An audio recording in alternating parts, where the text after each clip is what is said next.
എല്ലാ കണ്ടസ്റ്റൻസിനോടും മൂപ്പര് ഇങ്ങനെ സംസാരിച്ച് ഒരുപാട് ലാഗായിട്ടാണ് ആൾ ജഡ്ജ് ചെയ്തിരുന്നത്. ഫസ്റ്റും സെക്കൻഡും തേർഡും അനൗൺസ് ചെയ്തതിൽ ഫസ്റ്റ് ഒട്ടും അർഹിക്കാത്ത ഒരാൾക്കാണ് കൊടുത്തത്. ഇതിൽ ഫസ്റ്റ് കിട്ടിയ ഹാൻഡാണ് കേട്ടോ കാണുന്നത്. നമ്മളിത് ചോദ്യം ചെയ്ത സമയത്ത് അവർ നമ്മളെ ഭീഷണിപ്പെടുത്തിയാണ് ഉണ്ടായത്. അവർ പറഞ്ഞത് ഞങ്ങൾ മാധ്യമങ്ങളോട് കളിക്കാൻ നിൽക്കണ്ട, നിങ്ങൾക്കെതിരെ ഞങ്ങൾ പ്രവർത്തിക്കും എന്നിട്ട് അവർ പറഞ്ഞത്. പലപ്പോഴും നമ്മുടെ നാട്ടിൽ ഈ പല കമ്പനീസും സംഘടിപ്പിക്കുന്ന പല കോമ്പറ്റീഷൻസും ഉണ്ടാവാറുണ്ട് അല്ലേ. ഈ arts festival, cake festival, mehndi festival എന്നൊക്കെ പറഞ്ഞിട്ട് മെയിനായിട്ട് വലിയ ഏതെങ്കിലും ഒരു കമ്പനിക്കായിരിക്കും ഇത് സ്പോൺസർ ചെയ്യുന്നത്. ഇങ്ങനെയുള്ള കോമ്പറ്റീഷൻസ് സംഘടിപ്പിക്കുന്നതിന്റെ ഉദ്ദേശം തന്നെ എന്താണെന്ന് വെച്ചാണെങ്കിൽ ഈ സ്പോൺസർ ചെയ്യുന്ന കമ്പനിക്കും പരിപാടി നടത്തുന്ന കമ്പനിക്കും റീച്ച് ഉണ്ടാക്കി കൊടുക്കുക എന്നുള്ളതാണ്. കാരണം മെയിനായിട്ട് ഇത്തരത്തിലുള്ള കോമ്പറ്റീഷൻസ് ഒക്കെ വെക്കുന്ന സമയത്ത് ആ മേഖലയിൽ തിളങ്ങി നിൽക്കുന്ന ആൾക്കാർ, അതല്ലെങ്കിൽ അത്യാവശ്യം അറിയപ്പെടുന്ന ആൾക്കാർ അതിൽ പങ്കെടുക്കാൻ വരും അല്ലേ. സ്വാഭാവികമായിട്ടും ആ രീതിയിലുള്ള ബിൽഡപ്പ് ആ പ്രോഗ്രാമിന് കിട്ടും. അത്യാവശ്യം 4 ആളുകൾ അറിയപ്പെടും. ഇതൊക്കെയാണ് അവരുടെ ഉദ്ദേശം എന്ന് പറയുന്നത്. ഇത്തരത്തിലുള്ള 90% മത്സരങ്ങളും പക്ക റീച്ച് ലക്ഷ്യം വെച്ചുള്ളത് തന്നെയാണ്. എന്തായാലും ഞാനിപ്പോ ഇതിനെ കുറിച്ച് സംസാരിക്കാനുള്ള പ്രധാന കാരണം എന്താണെന്ന് വെച്ചാണെങ്കിൽ ഇന്നലെ സെജൂസ് മെഹന്തി ആർട്സ് എന്ന് പറയുന്ന ഒരു യൂട്യൂബ് ചാനലിൽ ഒരു വീഡിയോ എന്റെ ശ്രദ്ധയിൽപ്പെടാനിടയായി. ഇവരൊരു മെഹന്തി ആർട്ടിസ്റ്റ് ആണ്. അങ്ങനെ ഇവരെന്തോ തിരൂരുള്ള ഒരു മെഹന്തി കോമ്പറ്റീഷനിൽ പങ്കെടുക്കാൻ പോയി. ഓൾറെഡി ഇവർ മുമ്പ് ഏതൊരു കോമ്പറ്റീഷനിൽ പങ്കെടുത്തിട്ടാണ് അങ്ങോട്ട് പോകുന്നത്. ഒരുപാട് ദൂരം യാത്ര ചെയ്തിട്ടാണ് അങ്ങോട്ട് ആ കോമ്പറ്റീഷനിൽ പങ്കെടുക്കാൻ പോകുന്നത്. നമ്മുടെ മാധ്യമം പത്രം സംഘടിപ്പിക്കുന്ന ഒരു മെഹന്തി ഫെസ്റ്റിവൽ ആണ്. അങ്ങനെ അവരെവിടെ എത്തി വെൽക്കം ഡ്രിങ്ക് ഒക്കെ കുടിച്ച് ഹാളിലേക്ക് കയറി. അതിനുശേഷം എന്തുണ്ടായെന്നുള്ളത് ഇവര് തന്നെ പറഞ്ഞങ്ങളൊന്ന് കേട്ടു. ഒരുപാട് പേരുണ്ടായിരുന്നു കേട്ടോ മെഹന്തി ഇടാൻ. ഒരുപാട് ആർട്ടിസ്റ്റുകൾ ഉണ്ടായിരുന്നു, ബിഗിനേഴ്സ് ആയിട്ടുള്ളവരും പ്രൊഫഷണൽ ആർട്ടിസ്റ്റുകളൊക്കെ ഉണ്ടായിരുന്നു കേട്ടോ മെഹന്തി ഇടാൻ. നമ്മുടെ മെഹന്തി ഇടൽ കഴിഞ്ഞപ്പോൾ എനിക്ക് ചെറിയൊരു കോൺഫിഡൻസ് ഒക്കെ ഉണ്ടായി. കാരണം മറ്റുള്ളവരുടെ ഡിസൈൻ കണ്ടപ്പോൾ തന്നെ എന്തെങ്കിലും പ്രൈസ് ഫസ്റ്റോ സെക്കൻഡോ തേർഡോ എന്തെങ്കിലും കിട്ടുന്ന ഒരു കോൺഫിഡൻസ് ഒക്കെ ഉണ്ടായിരുന്നു കേട്ടോ. എൻ്റെ തൊട്ടടുത്തിരുന്നിരുന്ന കുട്ടി നന്നായിട്ട് മെഹന്തി ഇട്ടായിരുന്നു. ഇവിടുത്തെ റൂൾ എന്ന് പറഞ്ഞാൽ ആകെ 1.5 hour ഉണ്ടായിരുന്നുള്ളൂ. അതിൻ്റെ ഉള്ളിൽ 2 കൈയും എൽബോ മുതൽ കംപ്ലീറ്റ് ചെയ്യണമെന്നായിരുന്നു. ആ ടൈമിൻ്റെ ഉള്ളിൽ തന്നെ നമുക്ക് കംപ്ലീറ്റ് ചെയ്യാൻ പറ്റി. ഒരുപാട് പേര് ഇൻകംപ്ലീറ്റ് ആയിട്ടും ചെയ്തിരുന്നു കേട്ടോ. അങ്ങനെ മെഹന്തി ഇടലൊക്കെ കഴിഞ്ഞു. ജഡ്ജ്മെൻറ്റിൻ്റെ പ്രൊസീജിയറിലേക്ക് കടന്നു കേട്ടോ. ജഡ്ജ്മെൻറ്റ് ചെയ്യാൻ 2 ആൾക്കാരെ ഉണ്ടായിരുന്നത്. ഒരു ലേഡി ഉണ്ടായിരുന്നു. പേര് എനിക്കറിയാത്തതുകൊണ്ട് കേട്ടോ അങ്ങനെ പറയണത്. പേര് ഞാൻ ശ്രദ്ധിച്ചില്ല.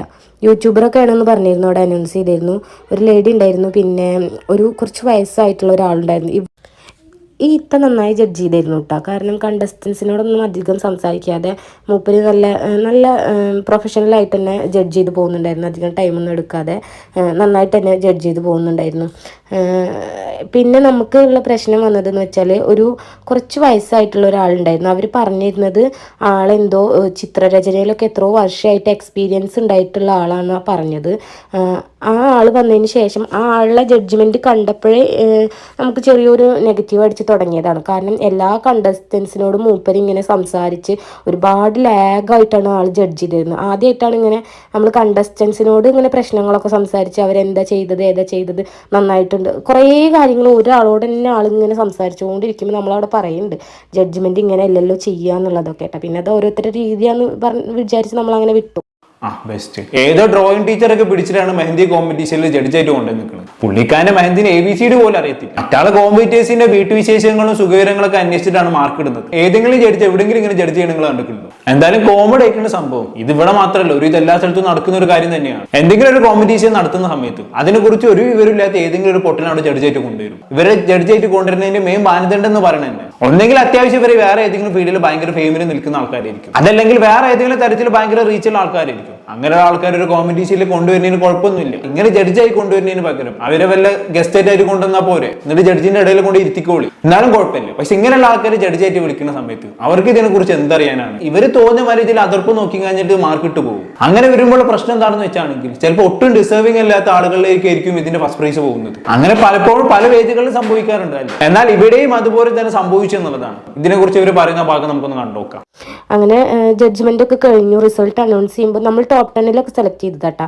റിസൾട്ട് അനൗൺസ് ചെയ്തതിന് ശേഷം നമുക്ക് ഒരുപാട് വിഷമമായി. കാരണം ഫസ്റ്റും സെക്കൻഡും തേർഡും അനൗൺസ് ചെയ്തതിൽ ഫസ്റ്റ് ഒട്ടും അർഹിക്കാത്ത ഒരാൾക്കാണ് കൊടുത്തത്. ഞാൻ ഒരുപാട് കോമ്പറ്റീഷനിൽ പോയിട്ട് ഒരുപാട് പ്രൈസ് കിട്ടാതെ വരാറുണ്ട്. എനിക്ക് പ്രൈസ് കിട്ടുന്നത് മാത്രം ഞാൻ വീഡിയോ എടുത്തിടാറുള്ളൂ. പക്ഷേ ഒരുപാട് പ്രൈസ് കിട്ടാതെ എനിക്ക് വരാറുണ്ട്. അപ്പോഴൊന്നും എനിക്കൊരു വിഷമം തോന്നാറില്ല, കാരണം ജെനുവിൻ ആയിട്ടുള്ളത് തന്നെ കൊടുക്കാറ്. പക്ഷേ ഇതിൽ ഫസ്റ്റ് കിട്ടിയ ഹാൻഡാണ് കേട്ടോ കാണുന്നത്. ഫസ്റ്റ് കിട്ടിയ ആളെ കണ്ടപ്പോൾ എനിക്ക് ഒരുപാട് വിഷമമായി. സെക്കൻഡ് പിന്നെയും അർഹിക്കുന്നതായിരുന്നു ഈ കുട്ടിക്കായിരുന്നു കേട്ടോ സെക്കൻഡ്. തേർഡിനേക്കാളും ബെറ്റർ ആയിട്ടുള്ളത് അവിടെ ചെയ്തിരുന്നു കേട്ടോ. ബെസ്റ്റ്. ഇപ്പൊ എങ്ങനെയുണ്ട്? ഒട്ടും ഡിസേർവിംഗ് അല്ലാത്ത ഒരാൾക്കാണ് അവിടെ ഫസ്റ്റ് പ്രൈസ് കൊടുത്തിട്ടുള്ളത് അല്ലേ? ഇതാണ് ഞാൻ നേരത്തെ പറഞ്ഞത്. ലണ്ടൻ അഡ്ഗോണിനൊക്കെ പിടിച്ച് ജഡ്ജാക്കി കഴിഞ്ഞാണെങ്കിൽ ഇതായിരിക്കും അവസ്ഥ എന്നുള്ളത്. പിന്നെ ഇതൊക്കെ പല സ്ഥലത്തും പ്രീ ഡിസൈഡഡ് ആണ്. ഫസ്റ്റ് ആർക്ക് കൊടുക്കണം, സെക്കൻഡ് ആർക്ക് കൊടുക്കണം എന്നുള്ളത് അവർ വിചാരിച്ച ആൾക്കാർക്ക് അവർ കൊടുക്കത്തുള്ളൂ. അത് എത്ര മോശമാക്കി ചെയ്താലും, അവരെക്കാളും മറ്റുള്ള ആൾക്കാർ എത്ര നന്നാക്കി ചെയ്താലും, അവരാർക്കാണോ വിചാരിച്ചത് അവർക്ക് തന്നെ ഫസ്റ്റ് പ്രൈസ് കൊടുക്കും. പിന്നെ പേരിനും റീച്ചിനും വേണ്ടി ഒരു കോമ്പറ്റീഷൻ, ആൾക്കാരെ കണ്ണിൽ പോട്ടിടാൻ ഒരു കോമ്പറ്റീഷൻ, അത്രേ ഉള്ളൂ. ഇതൊക്കെ തന്നെയാണ് പലയിടത്തും നടക്കുന്നത്. ശരിക്കും ഇവിടെ പൊട്ടന്മാരായി പോകുന്നത് ഇങ്ങനത്തെ കോമ്പറ്റീഷനിലൊക്കെ പോകുന്ന ആൾക്കാരാണ്. അവരൊരുപാട് പ്രതീക്ഷകളോട് കൂടെ ആയിരിക്കും ഇത്തരത്തിലുള്ള കോമ്പറ്റീഷനിലൊക്കെ പോകുന്നത്. പക്ഷെ ഇമാതിരി തെണ്ടിത്തരൊക്കെ കാണിക്കുമ്പോൾ ശരിക്കും അത് അവരെ തളർത്തുന്ന പോലെ തന്നെയാണ്. ഇതൊക്കെ കാണുന്ന സമയത്ത് എനിക്ക് പണ്ട് ഏഷ്യാനെറ്റ് അവാർഡാണ് ഓർമ്മ വരുന്നത്. ഏഷ്യാനെറ്റ് അവാർഡിൽ എപ്പോഴും ബെസ്റ്റ് ആക്ടർ ആയിട്ടുള്ളത് ഒന്നേ മമ്മൂട്ടി അല്ലെങ്കിൽ മോഹൻലാൽ, വേറെ ആർക്കും കൊടുക്കൂല. കാലങ്ങളോളായിട്ട് ഏഷ്യാനെറ്റ് അവാർഡിന്റെ അവസ്ഥ ഇതാണ്. അതേമാതിരിയാണിത്. ഇവര് സെലക്ട് ചെയ്ത കുറച്ച് ആൾക്കാർക്ക് മാത്രമേ ഇവർ ഫസ്റ്റും സെക്കൻഡും കൊടുക്കും. ബാക്കിയുള്ളവരൊക്കെ മണ്ടന്മാര്. ശരിക്കും ഇത് വിളിച്ചു വരുത്തി അപമാനിക്കലാണ് അല്ലെ?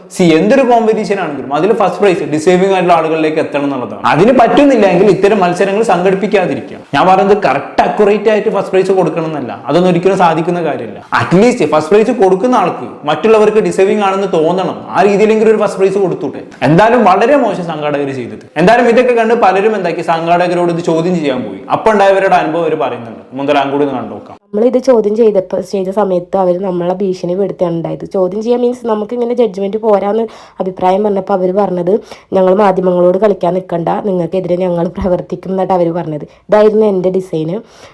ഫസ്റ്റ് കിട്ടിയ ഡിസൈൻ ആയിരുന്നു കേട്ടോ ഇത്. സെക്കൻഡ് ദെൻ തേർഡ് കിട്ടിയ ഇതായിരുന്നു കേട്ടോ.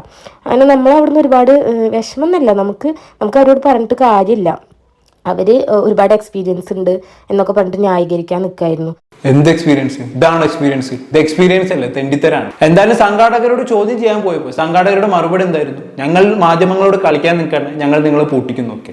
ഭയങ്കര ഭീഷണിയാണ് കേട്ടോ. അല്ലെങ്കിലും പണ്ട് തൊട്ടേ മാധ്യമങ്ങളുടെ ഒരു രീതി ഇതാണല്ലോ. അവർക്ക് എന്ത് തെണ്ടിത്തരവും കാണിക്കാം. അങ്ങോട്ട് ചോദ്യം ചെയ്യാൻ പോയി കഴിഞ്ഞാണെങ്കിൽ തിരിച്ചിങ്ങനത്തെ ഡയലോഗ് ആയിരിക്കും ഉണ്ടാവുക. ഞങ്ങൾ മാധ്യമങ്ങളെടുത്ത് കളിക്കാൻ നിന്നാണെങ്കിൽ നിങ്ങൾ വിവരം അറിയുന്നുള്ള രീതി. ഒരു 10 കൊല്ലം മുന്നൊക്കെ ആണെങ്കിലും അത് ഓക്കെ ആയിരുന്നു. കാരണം മാധ്യമങ്ങൾ എന്ത് തെണ്ടിത്തരം കാണിച്ചാലും സാധാരണ ജനങ്ങൾക്ക് അതിനെതിരെ പ്രതികരിക്കാനുള്ള ഒരു സോഴ്സ് ഇല്ലായിരുന്നു. അതുകൊണ്ട് തന്നെ അവർ എന്ത് തെണ്ടിത്തരം കാണിച്ചാലും അത് കണ്ട് മിണ്ടാതിരിക്കാനും നിർവാഹമുള്ളൂ. പക്ഷെ ഇന്നത്തെ കാലഘട്ടം അങ്ങനെയൊന്നുമല്ല, മാറിക്കഴിഞ്ഞു. ഇന്ന് സോഷ്യൽ മീഡിയ യുഗത്തിലാണ് നമ്മൾ ജീവിക്കുന്നത്. ഇന്ന് ഇവിടെ എന്ത് തെണ്ടിത്തരം കാണിച്ചാലും അത് സാധാരണക്കാർ ഇവിടെ ചോദ്യം ചെയ്യുക തന്നെ ചെയ്യും. അതിൽ യാതൊരു സംശയവും ഇല്ല. അപ്പൊ ആ വെള്ളം വാങ്ങി വെച്ച് തെണ്ടിത്തരം കാണിച്ചും പോരാഞ്ഞിട്ട് ഭീഷണിയോ, അത് വേണ്ട രമണ. എന്തായാലും ഇവരുടെ ഈ വീഡിയോക്ക് താഴെ ഒരുപാട് കമന്റ്സുകൾ വന്നിട്ടുണ്ടായിരുന്നു. ഞാൻ ചില കമന്റ്സ് വായിച്ചു തരാം. അയ്യോ ഇവരായിരുന്നു ജഡ്ജ്, എന്നാൽ പിന്നെ കോമ്പറ്റീഷന് പോകാണ്ടിരിക്കുന്നതാണ് നല്ലത്. ഫൈൻ ആർട്സ് കോളേജിൽ ഡ്രോയിങ് സാറാണ്, മെഹന്തിനെ പറ്റി 5 പൈസക്ക് വിവരില്ല. അത് വിന്നർ പ്രഖ്യാപിച്ചപ്പോൾ തന്നെ മനസ്സിലായി 5 പൈസക്ക് വിവരില്ലാത്ത ആളാണ് ജഡ്ജ് എന്ന്. എന്താ ഞാൻ ഇതിനൊക്കെ പറയല്ലേ, പ്രത്യേകിച്ച് ഒന്നോട് പറയല്ല. അടുത്ത അമ്മ വെച്ച് നോക്കാം.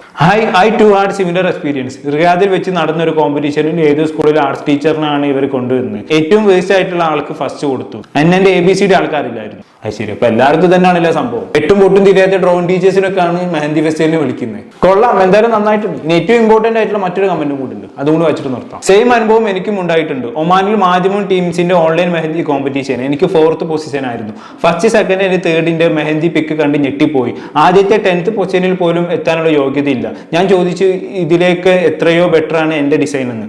അപ്പൊ കുറെ മെഹന്തി പിക്സ് അയച്ചു തന്നു. ഇതൊക്കെ കോമ്പറ്റീഷനിൽ പങ്കെടുത്തതാണ്, അവർക്കൊന്നും കിട്ടിയില്ലല്ലോ, നിങ്ങൾക്ക് 4th കിട്ടിയില്ല എന്ന്.